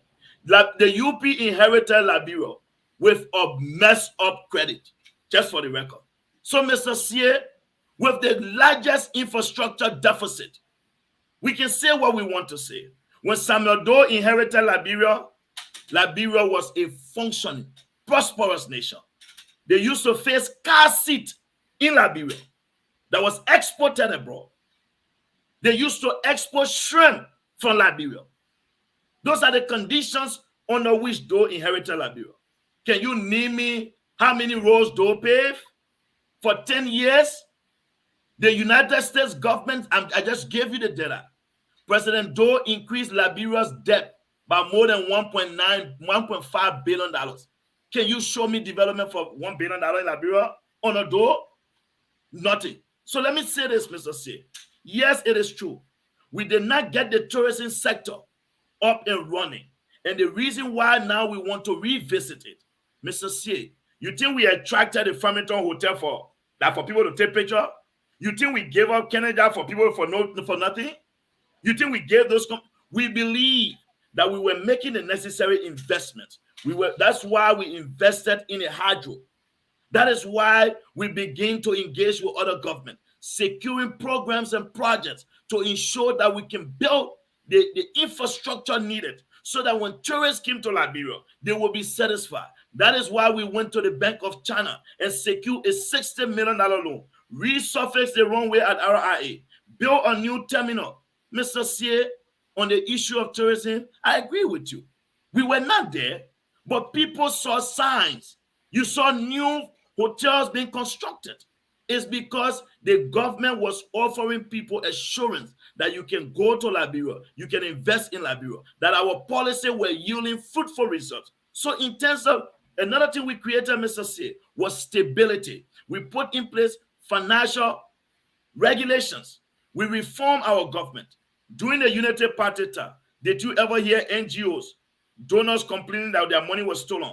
Did you hear banks being liquidated? No. We ensure that financial institutions were functioning independently. So those are things we did. We created stability for basic microeconomic activity. Let's go to sanitation. You claim here that we only have please commit at least 1 minute to each because Mr. Sieh, and now I can't, Mr. Sieh, you can't make these statements here. You sit here. I raised these issues in just 1 minute. Mr. Sieh, you spent time on what you wanted to spend time on, so please allow me to speak here today. You've had the time. The Unity Party gets slaughtered here a lot, and especially getting slaughtered for the wrong reason. I think now that I'm here today, let the Liberian people understand exactly what the facts are on these issues. Let's come to the issue of role. Mr. Sieh, I think you were disingenuous and dishonest to the Liberian people when you speak in roles. Since Liberia gained independence in 1847, can you name me one government that paved 300 kilometers of road since 1847? Again, I will bring you back to the Southeastern, guys. President William V. S. Tubman was president for 27 years. Was the road from Fishtown to Harper paved? No. It took the Unity Party government. It cost us $42 million to pave that road. Not only that, go to the Executive Mansion website. On March 27, Madam Ellen Johnson said he broke ground for the second phase of that road to pave the road from Fishtown to River G at the cost of $108 million, Mr. Sieh. When we came to power, we didn't meet no road on our construction. We didn't meet single project ongoing. We met Liberia when you left from City Hall to get to Raleigh. It was all pothole. We met all the roads in the city in complete, bad, terrible shape. I used to leave from Monrovia to Ganta because my dad was in Kokopa. Mr. Sieh, today, you know why that happened? Because folks like Ellen Johnson Sirleaf brought the war. Again, Mr. Sieh, you want to get to it, you can open your excuse book. That's fine. Let me finish my point. That's fine. We can discuss the war. Let me just speak on the road. Mr. Sieh, bomb mines, that many Liberians told us that back in the day when you got to bomb mines, it's like you were in Germany. It was embarrassing that I went to bomb mines in 2002 and to find out that the road from Kakata to bomb mines were never paid for quota. The Unity Party government of Ellen Johnson Sirleaf, it cost us 35 million. We paved that road. Let me fast forward that, Mr. Sieh. We opened roads in places that never had road. Not only that, Mr. Sieh, with all the iron ore we exported from Mount Nyuma to Europe and other parts of the world, $47 million from Ganta to Yekepa, the UP government again. Before we left power, your road to go to Granjide, we fought every way possible and secured $280 million to pave the road from Ganta to Zweju. Mr. Sieh, to sit here and say we didn't pave road for 12 years, that is dishonest to the Liberian people. Mr. Sieh, we secured and even begin the project in December of 2017, if you can recall, that famous groundbreaking photo of Madam Ellen Johnson Sirleaf and then George Weah to pave the road from Banga to Mendekoma at the cost of $260 million. Mr. Sieh, I can go on and on. But I will say this to you, sir. I went to Buchanan in 2005 to campaign for Vani Shema. It took me 5 hours to get to Buchanan. Today, Mr. Sieh, you'll get to Buchanan in 1 hour, 45 minutes. That was the work of the UP government. So you can't question what we did in terms of road.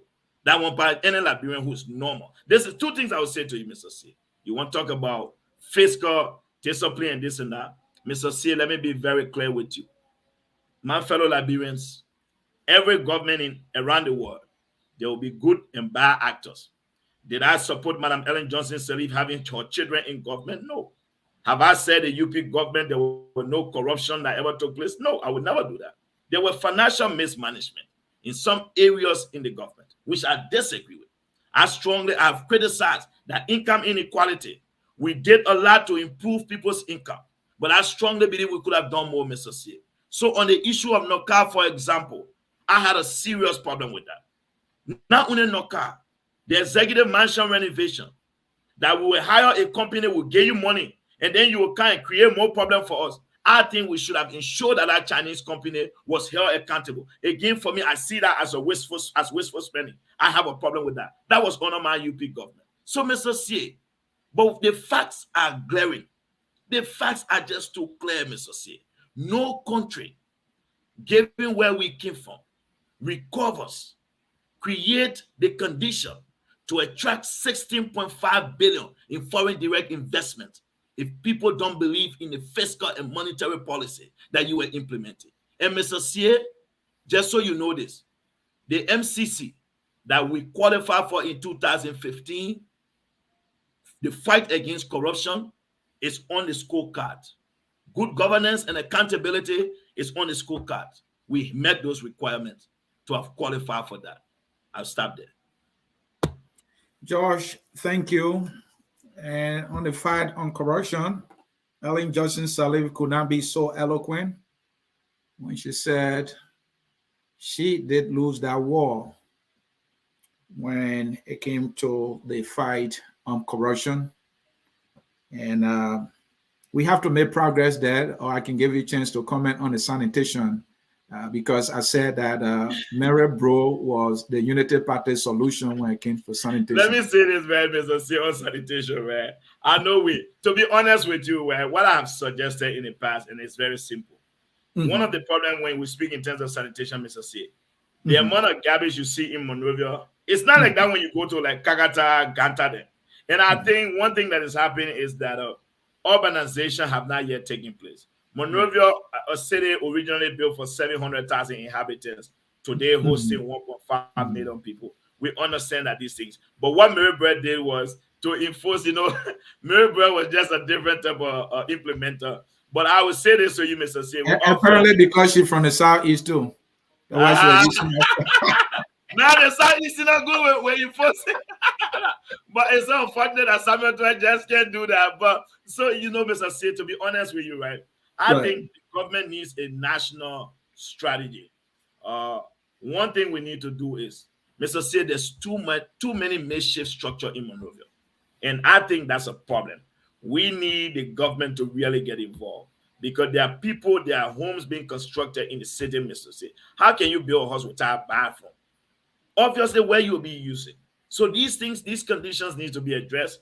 I don't want to say, even though I know people can say Mary Breton, the city was clean a little bit. Yeah, I agree with you because I didn't go to Labrador during Mary Breton. I didn't see it. But I know that many people who came from there can say it. And when I went to Labrador, they told us. But I strongly believe that we need a serious system in place. And Ambassador Boakai, given what I know he has said he wants to do, I can assure the Liberian people that sanitation is key because we want to cut down our spending on healthcare costs. So, yeah, Mr. Sieh. Thank you, George. But she's better than the one we got there now. And I really want to see that plan, that ads, so that I can read. And then when it's in my hand, I will do my own analysis on it, and then I'll call the Unity Party force to come and defend it. Folks in cyberspace, focus on Liberia, the hour of politics. Your guy, Ansony Sieh, George Lobbo is my guest. We will show you the phone line to call. We have 20 minutes. I'm not reading comments today. I want to get few calls. If you have question or comment that you want us to hear and that George can, respond to, we will more than be glad to take that. And so the number to call, folks, is always in the scrolling text below. And those of you watching on Facebook, I think I put the number also on Facebook for you to see. So that number is 605-313-6004. Don't forget to enter the code 791-403 to participate. The phone line is all set so that you can call. And I will take calls. I'm not reading comments. I don't want to venture into over 300 comments. I will not attempt. I want to hear from you today. So Josh is back. Josh, look, I want you to come back so we can actually focus on JMB's strategy to win. I had that in my plan, but Mr. Sieh, you know that we had to make it up because we had a schedule earlier today. Yes. Because of certain things happening to you, and we had to reschedule. That shows our commitment to always be here to make the case for our candidate, though. And I'm going to use that as an excuse. Oh, Josh, and that's why I said that about you every day. I'm the guy who try to, tell the truth as I see it, right? So yeah, I will arrange with you and maybe somebody from Unity Party folks. Don't say always have to be George Lobbo. My man Steve-O, yeah, he just commenting, and Steve-O been here, I think 2-3 times. Maybe 2, I remember, right? Steve Johnson will join me the next time. Just let us know what schedule. Steve will come back. Yeah, next time you come in, come with somebody, so that we can discuss. I'll bring my man Steve Johnson, don't worry. Yeah, and I want us to discuss, Mr. Boakai's winning path. That would be my topic. His strategy, the collaboration he was talking about, where the numbers will come from, how he will win this thing, because I don't want to repeat of 2017. Folks, the number is set. And Josh, while we wait for the people, I have to ask this question though. Go for it, sir. Omen JMB is running. We know it. This collaboration thing, it fell flat. JMB as the more experienced guy among them, I'm not sure he was in charge. And now we're hearing about another collaboration. I know collaboration is the way to go, right? Is he in charge with this one? Is that his idea in the first place? Mr. Sieh, we've been very clear. I think our position now as a Unity Party is very, very, very clear. We've learned from what happened with the CPP that we just can't go into these collaborations and expecting other people to say, they will know what is best for them and say the Unity Party, given their numerical strength, should have the standard bearership. I think we've made it very clear. This time, any collaboration we go to, that is not a negotiation. Joseph Nyuma Boakai is the standard bearer. So the issue of whether he's in charge, we can let other people run it, but we want to be very clear. That is our position. The Unity Party will no longer negotiate in any collaboration that Joseph Nyuma Boakai is not the standard bearer. We can talk about other things, but that is the path we're going on, Mr. Sieh. So he is definitely in charge. We are clear about that. All right. It seems to be the folks don't want to call. I don't know, out of the not Keep saying asking questions. Some people can only comment when I'm not talking. They know because they don't want me to respond.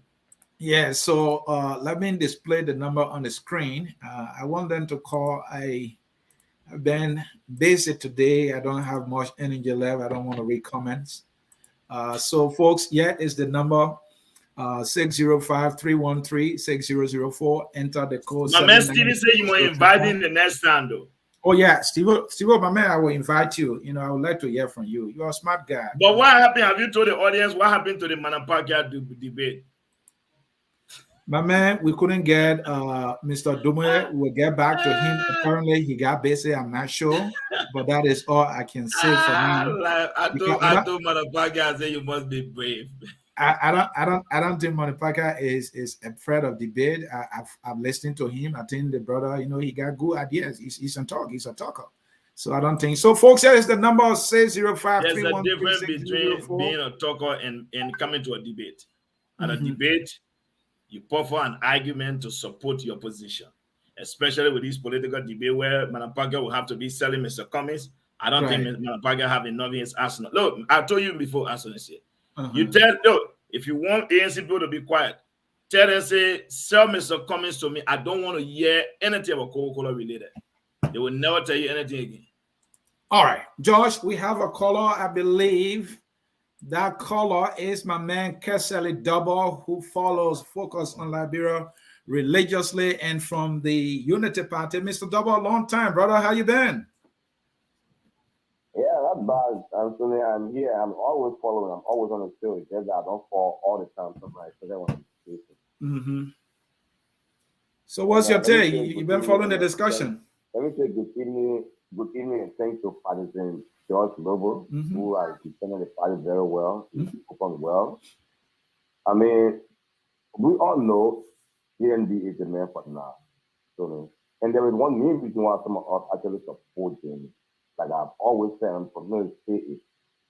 Liberia is facing one major problem right now. For the past 40 years, every government that has ever come to power, there is one thing they've always said, that they are fighting hard to get rid of, and that is corruption. And this is a man who's been around for all of those years, and yet we are yet to find one person who will come and say, this man is the one who was corrupting this thing. So I think it is better we give him a chance so that he can set our foundation and tell us how he was able to have survived through all of these years without being formed to be in committing such a crime, serious crime that is disturbing our country. So that's one major reason for me. I think it's the best time for us to bring it so that he can set the platform. He's not going to be there forever and ever. He wants to set that platform. I think Liberia needs a foundation. And because we do not have the foundation, that good foundation, that is the reason why we see government that come in and out. They are just corrupting and stealing and everything. In fact, and this one that we have currently is even worse than the government that we ever had. So I hope we can listen. Like George, he's pushing the message. He's doing extremely well for the party, And the reason why most times he's seen on the platform, most of these platforms is that you don't want to come on platform when you do not have the information to represent the party adequately. Instead of doing good to the party, you'll be harming the party. So tell this brother has the information. I don't see no reason why he doesn't go out and defend the party. So we just have to give him the necessary support. We give him all the praise that he's doing a very good job.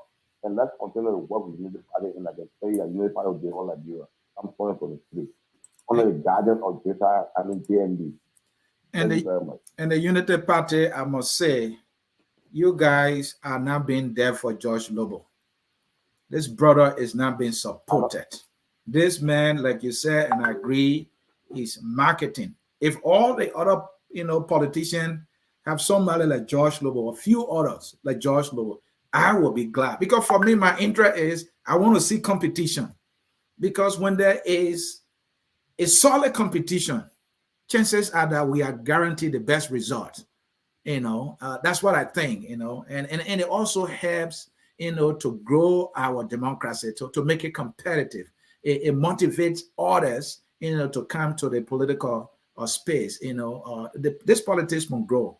When people are debating instead of forcing, and then people get mature in their thinking. And Mr.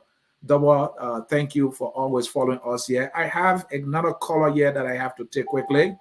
Phone number ending in 1818, calling from Columbus, Ohio. Your name and your name, please. My name is Mr. Moore, and I'm calling from Minnesota. Actually, okay.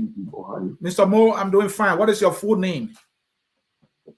My name is William Eric Moore, Pastor Moore, and I want to say to you, Mr. Sieh, thank you for your program. I always watch you and listen to you when I'm at work, and you are very critical when it comes to asking questions. And sometimes about why this guy so technical, why are you always asking difficult questions? But it is good. I also want to say thank you to Mr. George Lobbo. I was also on his program last night, and I want to commend him for doing what he's doing best. Because what we need people that can speak the truth, because tomorrow history will judge them. So I say thank you, Mr. Lobbo, and keep it up. So, Mr. Sieh, you guys touch on so many issues tonight. Yeah. And I just want to raise a concern. And this is one of my concerns. My concern has to do with the ANC, the partisans, and the Senate bearer. And I don't want to talk about Musa Delike, because right now he's on the fence and he's looking for a place to hang. My question to the both of you in studio: why is it ANC is targeting Unity Party when the both of them should be targeting the people that are in power? That where there is a lot of killing in the nation, no arrest, killing now is on the rampage. I believe that opposition should be able to work as a team to unseat the oppressor. But I don't want to answer this question, but I believe the both of you in studio have the best answer to this question. Or why is it ANC is targeting the Unity Party? That's one. The next one is this: when you enter into a collaboration with political parties, the question goes to the both of you, please. Is it necessary that you recruit members from within the same parties or the group of parties that you're in collaboration with? Is it appropriate, or you should be going outside to recruit? That is my question to the both of you. Thank you. I'm watching and listening. Yeah, before you leave, I think what you just said about ANC attacking the Unity Party, its leader, it happens on all sides, I would say. So do you not see it that way? Because I listen to you, you only talk about one side. I know for a fact that Unity Party people are attacking the ANC, all right, and they so it's the same. Even people in the ALP, people in the Liberty Party, they are all attacking each other, and that is happening in the opposition. So it's like you chose to just talk about one side. Do you care to comment that this is something that is happening from all sides? All right, thank you. I don't think it's happening from both sides, because okay, let me hold you there. Let me hold you there. You understand? Let me hold you there. You say it's not happening from both sides. The Unity Parties and its supporters, they have been attacking Cummins just as Cummins people have been attacking them. That is a fact. I know you follow these things. For you to say here and you say you are a pastor, okay. and hold on, and you don't see that, I want to give you the opportunity again. Do you believe that this is only coming from the ANC and to the Unity Party, or is happening from all sides? You said we should talk the truth. So I give you the chance again, speak the truth. Thank you. To balance what you just said, the attack started from the ANC. I have been following everything. My point is not where it started from. That does not justify that. I want you to speak to whether or not this is either happening from all ends or just one side. Okay, both of them are throwing shade. Thank you. At each other. And for me, I don't think it's healthy for our nation, because I agree with you. At the end of the day, it is the people of Liberia that is the victim. Thank you. I agree with you. So this is my little suggestion, that those leaders are in the opposition. They need to put their thinking caps together, get to the table, sit around the table, go into the room, and come out. Because the greatest enemy of our state is the people that are in power, and they need to be unseated. And they can only be unseated when we are united and we go to the election and we vote them out. Thank you so very much. I appreciate that. Thank you, sir. Yeah. All right. We got more callers here, George. Those callers fell off. All right. We have a caller with phone number ending in 6503. Your name? Hello, Mr. Sieh. This is Elvis calling from Minnesota. Thanks for joining us. Let us hear you. Thank you again. Thank you so much. Quickly, I want to thank your guest for coming on the show tonight, Mr. Lobbo. You know, I just want to let him know that politics is something that you have to cast a wide net. You know, when he uses word about Southeasterners and you guys, it's pitting one group of people or separating one group of people from the rest of the nation. And that's always a problematic thing in politics when it comes to divisiveness. And I think the JMB camp will really do themselves a favor to try to reach out to the people, the so-called the other people from the other side of the spectrum. They look at themselves as being from the west of the country, and they think that the Southeasterners or the East is as far as the sun is from the west, and they have to try to come together with the people from the Southeast. So even have a prayer of winning. They saw what happened to them last election. JMB, a man from Lobbo County, the second vice president for Lobbo County. Don't forget that Harry Moneba on the door was from Lobbo County as well. So the second vice president from Lobbo. The people of Lobbo are not marginalized in Liberia. There's some of the people some of the technocrats and bureaucrats. What country Dogoli is from, George, you know? Nyuma. Finance ministry.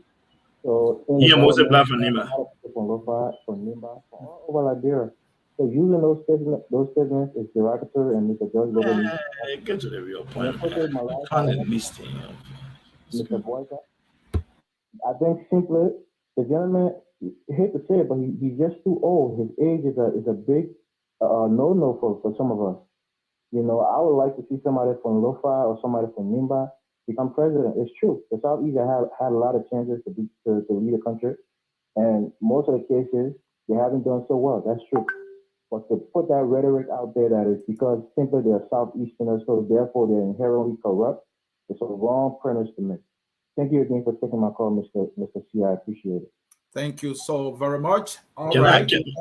That would do it for callers. And George, go ahead and respond, please. Yeah. So, Mr. Sieh, I think his name is Elvis. Elvis, I agree. I do understand where you're coming from. It's not that we've had Unity Party senators from Maryland, other parts of the Southeast. I think the context in which I was speaking from was at the presidency level. I'm talking about presidents from counties and things like that or region. However, yeah, I understand given our society, few people will misinterpret it, especially in this political season. But everybody who knows that that is not where I was coming from. But again, let me say this to you, Mr. Sieh. I'm glad he agreed with me that, yeah, it is true the Southeastern guys, when they've had the presidency, they've not done well. He used the word, they've not done relatively well. So, I would just take it and keep it like that. But I'll say this, Mr. Sieh, that is the perspective I was speaking. That was the context in which I was speaking. I want to go to Mr. Mo, Pastor Mo, who spoke about the attacks. Mr. Sieh, there have been Unity Party partisans that have gone after the ANC folks. But we've done it in... That includes you, right? Mr. Sieh, I'm no stranger. We've done that in return. I've been very clear. I've done that in repelling our enemies. And so, me. I return more fire. If I get fire out, I return fire. That is something very clear. Because let me say this to you: we've tried to be diplomats. We've tried to be diplomatic. We've tried to do all we can to be responsible. The ANC folks, Mr. Sieh, I wake up every day. There's this post. There's this posting. The ANC folks decided that this campaign would not be about the issues. For them, they felt that they will force their way to the top. It's either by insulting people, by being condescending to others, and this and that is how they will survive it. So that's fine. So on that note, Umba will leave it there. It's a political season. We anticipate these things to happen, so they will be there. But another thing I want to speak on, Mr. Sieh, there was a caller here, I think his name is, Hamilton Zelly, if I'm pronouncing your name correctly. He asked a very brilliant question, and I hope we would have gotten into that, Mr. Sieh, myself. His question was, how do we move the Liberian economy from one that is of a consumer base to a productive sector base? And that is something I intended. I mean, maybe you may not have gotten me, but when I spoke in terms of the agriculture sector, one thing we are very concerned about and that we will take key interest in is value added to our finished goods. We strongly believe that by adding value to our finished goods as part of the productive sector of our economy, that could create thousands and thousands of new jobs in the productive sector. Because what that will do for us, even if we growing rice in Liberia, but if we want to produce rice where we can export at a higher level, that means we need to be able to bring in machines. We need to hire people who will be able to bag those rice for us and doing it at a higher level. So not only that, we're looking at the other time the former vice president was speaking in terms of the production of potatoes, potato chip, plantain chips, those different type of things. So absolutely. Not only that, even rubber, for example, we've been very clear on the issue of rubber. We've been very clear that we strongly believe that our concession agreements will have to be revisited, Mr. Sieh, because most of our agreements do not have anything that has to do with production. You know my position when it comes to Firestone. I have argued consistently that I don't like what Firestone have done. I think Firestone at this particular point in time in the 21st century, we want 25% of Firestone finished goods to be produced in Liberia. We can't have Firestone taking the raw latest. If we want to take the latest from Liberia and send it to America, when do we create jobs for our people? When? So we have to. For example, at ArcelorMittal, we want to be able to produce steroids. We can't export iron ore and import steroids. What kind of thing there? How will it develop? Then we buy one steroid for $15 when the iron ore to make steroid come from our country. So we need to visit those things. So the productive sector is key on our agenda. I just want to let you know. But the more we have the chance to talk about it and we break down the economy in totality, then we'll talk about it. But I just wanted you to know that the productive sector of growing the economy is part of our plan. Thank you, Mr. George Preston Lobbo, for always coming here on the Hour of Politics and also our focus on Liberia. We value this, I'll call it partnership, because we are in partnership trying to find a leader and also to better our country. And if there is someone who has been a soldier, despite of our disagreements, you have been a true soldier for a Liberia that we believe can be there for our people. We will now take your parting statement. Mr. Sieh, I want to say thank you once again today for this opportunity. To my fellow Liberians, I want to say thank you. To those of you who agree and disagree with me. To the callers, I want to also say thank you very much. I appreciate your concerns and your points raised. Having said that, Mr. Sieh, it's been a pleasure being here with you. I'm looking forward to being here again so we can go more in depth on our economic plan, how we intend to expand the economy. Because the Unity Party of 2017 have come and gone. This is the Unity Party of JMB, and this is the Unity Party of 2022. One thing to all of you Liberians, let me say this to you. If there's any party out there, the good thing I like when it comes to 2023, the CDC will have to run on her record. We will be running on our records. They know what our 6 years accomplishments were. They now can see the CDC 6 years accomplishment. Don't forget, President Weah is the only president in the 21st century who spent 6 months in power without his 100-day action deliverable plan. This president put the country in reverse and is sitting in his studio making songs. You have an obligation to your future, to your children's future. And the sooner you realize that being part of this process come 2023 will be very, very important. Let me say this. Ambassador Boakai might not be the most perfect man that walked the face of life. But what we need come 2023 is Joseph Nyuma Boakai. It is true. There are many Liberians that will want George Weah. There are Liberians that want Cummings. But that's not what the country needs. The country will need Joseph Nyuma Boakai for his experience, his character, his dedication to public service. And on the basis of that, Mr. Sieh, I want to thank all of you, to my UP partisans, wherever you are. I want to say, you now have a reason to wake up. Wake up. Because this fight belongs to all of us. Mr. Sieh, I look forward to more of this conversation. Thank you very much, sir. Thank you, George. And it's always my pleasure having you here at Focus on Liberia. So, folks, this is how I will close the broadcast. Mr. Joseph Nyuma Boakai is running to be Liberia's president again. There are two questions that the JMB camp must answer. Why JMB? And what will JMB do?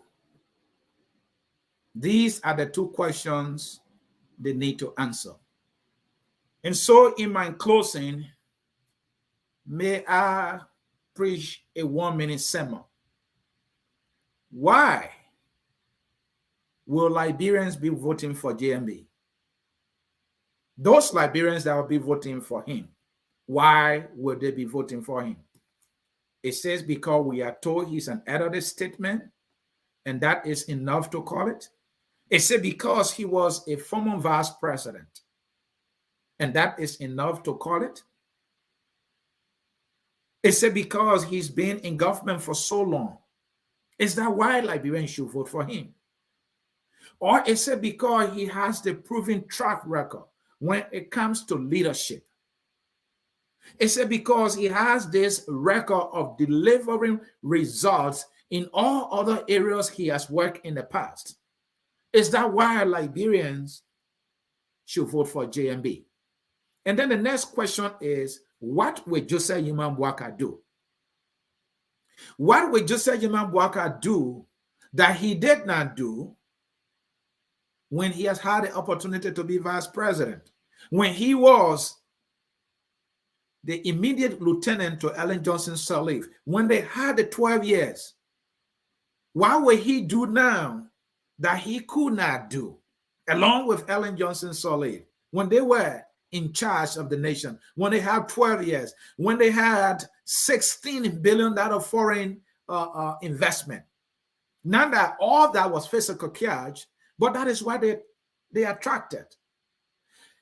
What they accomplished is enough for the Liberian people to want the Unity Party again. If there's anybody who is qualified, best suited for the job, it's Joseph Nyuma Boakai. Some people are saying, no, we can't vote Joseph Nyuma Boakai because he might not be strong enough. Is that a legitimate reason to not vote him? Or that in itself is a good reason to vote him? because he will not have appetite for material wealth. Joseph Boakai has lived a simple life, and I can attest to that. Does it mean this man is clean, as we've been told? Being a clean man and clean hands, is that an attribute for a leader? Will that translate into deliverables when he becomes president? I don't know. What I know is he's running. What I know is Liberian will vote. What I know is he will either become president or not become president. Whatever happens, I continue to say our dear country, Liberia, will stay right here. If Boakai wins, Lobbo will laugh. If Boakai does not win, Lobbo will feel what he felt in 2005 when his party pulled for Vanishema. He spent all the money and he did not get the result. I can imagine George couldn't come outside around the Boakai area. It was tough for him. 2017, it was not also pleasant. Will George Lobbo get the last laugh this time, fellow Liberians? I don't know. Should he get that laugh? Does he deserve it? The Liberian people will pay him for all of the cases he's made for Joseph Nyuma Boakai. And so I close to say, George, I wish you well. For me, I have no side. My goal is to hold you guys by your legs, that you must show this country love. Don't come with a rat race, George, we are came with, and we are in peril today. If JMB is our guy, let him be our guy, and let Liberia get a rest. I thank you for watching. And George, again, we can always do this. The song says we are all Liberians, and that song is closing us. And don't forget my name, because I love my name. Ansony Sieh, Sieh, Blood Sieh. This name is the name you should know when it comes to the hour of politics. I love you all. Enjoy the song. We are all Liberians, and JMB is too, just as the rest. Bye-bye, folks. We are Liberia. Liberia is our home. Liberia people. Either you raise it or we want. Liberia, oh. Either you raise it or we want. Liberia, be Liberia. Oh,